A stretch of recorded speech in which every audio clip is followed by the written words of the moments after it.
ஒரு நிமிடம் அமைதியாக யோசிச்சு பாருங்க. இந்த வாழ்க்கையில உங்களுக்கு பிடிக்காத விஷயங்களை மறந்துட முடியும்.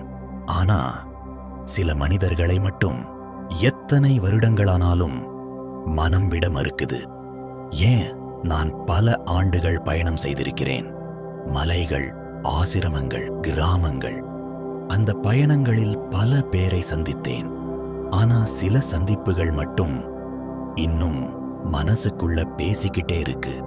ஒருமுறை ஒரு பெண் என்னிடம் வந்தாள். அவள் முகத்தில் சிரிப்பு இருந்தது, ஆனா கண்களில் அமைதி இல்லை. அவள் மெதுவாக சொன்னாள், சாமி, அவன் போயிட்டான், ஆனா என் மனசுல இருந்து போக மாட்டேங்கிறான். நான் ஏன் இப்படி இருக்கேன்? நான் அவளிடம் கேட்டேன், நீ அவனை காதலிச்சியா? அல்ல அவன் இருக்கும்போது நீ யாராக இருந்தாய்? அவள் மௌனமாக இருந்தாள். நாம் நினைக்கிறோம் அந்த நபர் முக்கியம் என்பதால் தான் மறக்க முடியலன்னு. ஆனா உண்மை வேற. சிலரை நாம் மறக்க முடியாததுக்கு காரணம் அவர்கள் நம்ம வாழ்க்கையில இருந்து போனவர்கள் இல்லை. அவர்கள் நம்ம வாழ்க்கைக்குள் இருந்து நம்மளை மாற்றிவிட்டு போனவர்கள். அந்த பெண் அவனை நினைக்கிறாள்னால் அது அவன் முகத்துக்காக இல்லை. அவளுக்கு அவனோடு இருந்த அந்த அவள் பிடிச்சிருந்தது. அந்த சிரிப்பு, அந்த கனவு, அந்த எதிர்பார்ப்பு. அவர்கள் போகும்போது ஒரு மனிதர் போகல, நம்ம வாழ்க்கையின் ஒரு வெர்ஷன் தான் போகுது. அதனால்தான் இன்னொருவரோட பேசும்போதும் ஒரு சின்ன இசை கேட்டாலுமே அந்த நினைவு திரும்ப வருது.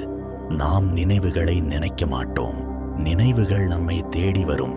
நான் அந்த பொன்னிடம் சொன்னேன், நீ அவனை மறக்க வேண்டாம், ஆனா உன்னை அதில் அடைத்து வைக்காதே.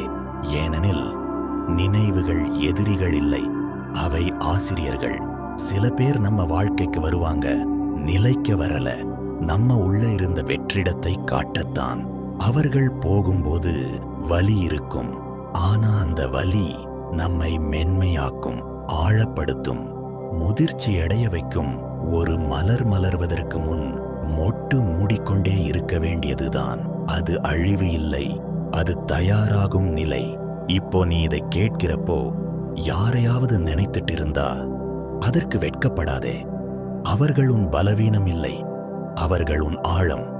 ஆனா ஒரு விஷயம் மட்டும் நினைவில் வை, நினைவில் வைத்துக்கொள். ஆனா வாழ்க்கையை அங்கே நிறுத்தாதே. அந்த நினைவுகள் உன்னை காயப்படுத்துறதுனா அது போக சொல்லல, அதன் அர்த்தத்தை உணர சொல்லுது. மறக்க முடியாதவர்கள் நம்மளை மறக்க முடியாத நம்முள்ள ஒரு பகுதியைத்தான் நினைவூட்டுகிறார்கள். இப்போ இந்த வீடியோ முடிவதற்கு முன்னாடி ஒரு கேள்வி. நீ மறக்க முடியாத அந்த நபர் உனக்கு வலிய தந்தாரா, இல்ல உன்னை வளரச்சாரா? அமைதியாக யோசிச்சு பாரு. சிலரை நம்மால் மறக்க முடியாது.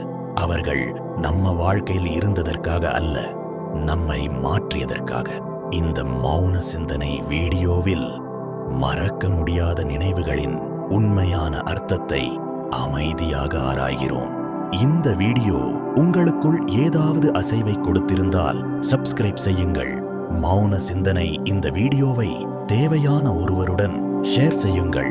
கமெண்டில் எழுதுங்கள், நீங்கள் மறக்க முடியாத ஒருவர் உங்களுக்கு என்ன கற்றுத்தந்தார்?